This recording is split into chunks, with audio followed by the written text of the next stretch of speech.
As I've explored previously, drinking sugar water is bad for you. If you have people drink a glass of water with 3 tablespoons of table sugar in it, which is like a can of soda, this is the spike in blood sugar you get within the first hour. Our body freaks out so much, it releases so much insulin, we actually overshoot, and by the second hour we're relatively hypoglycemic, dropping our blood sugar below where it was when we started out fasting.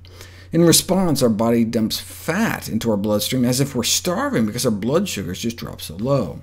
And the same thing happens after drinking apple juice.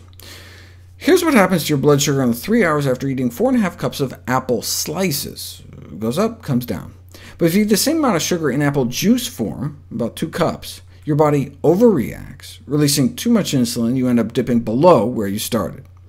The removal of fiber and the production of fruit juice can enhance the insulin response and result in this rebound hypoglycemia. What would happen, though, if you stuck those 4½ cups of sliced apples in a blender with some water and pureed them into an apple smoothie? It would still have all its fiber, yet it still caused that hypoglycemic dip. The rebound fall in blood sugars, which occurred during the second and third hours after juice and puree, was in striking contrast to the practically steady level after apples. This finding not only indicates how important the presence of fiber is, but also perhaps whether or not the fiber is physically disrupted, like in the blender. Let's play devil's advocate, though. Eating 4½ cups of apples took 17 minutes, but to drink 4½ cups of apples in smoothie form only took about 6 minutes, and you can down 2 cups of juice in like 90 seconds. So maybe these dramatic differences have more to do with how fast the fruit entered into our system, rather than its physical form. If it's just the speed, we could instead sip a smoothie over 17 minutes, it would be the same, right? So they put it to the test. Fast juice was drinking in 90 seconds, but what if you instead sipped the juice over 17 minutes? Same problem. So it wasn't the speed, it was the lack of fiber. What if you disrupt that fiber with blending, but sip it as slowly as the whole apple eating? A little better, but not as good as just eating the apple. So eating apples is better than drinking apple smoothies.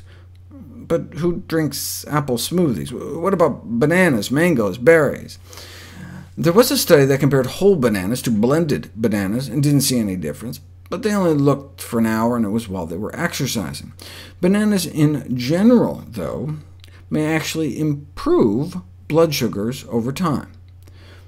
The same thing with mangoes, and this was with powdered mango. It can't get any more fiber disrupted than that. It may be due to a phytonutrient called mangiferin, which may slow sugar absorption through the intestinal wall. Berries help control blood sugar so well they can counter the effects of the sugar water even when they're pureed in a blender. Adding blended berries in addition to the sugar water, and you don't get the hypoglycemic dip. You don't get that burst of fat in the blood. Drinking blended berries isn't just neutral, but improves blood sugar control. Again, thought to be due to special phytonutrients that can slow sugar uptake into the bloodstream. Indeed, 6 weeks of blueberry smoothie consumption may actually improve whole-body insulin sensitivity. So while apple smoothies may be questionable, a recipe like Mayo's basic green smoothie recipe, packed with berries and greens, would be expected to deliver the best of both worlds, maximum nutrient absorption without risking overly rapid sugar absorption.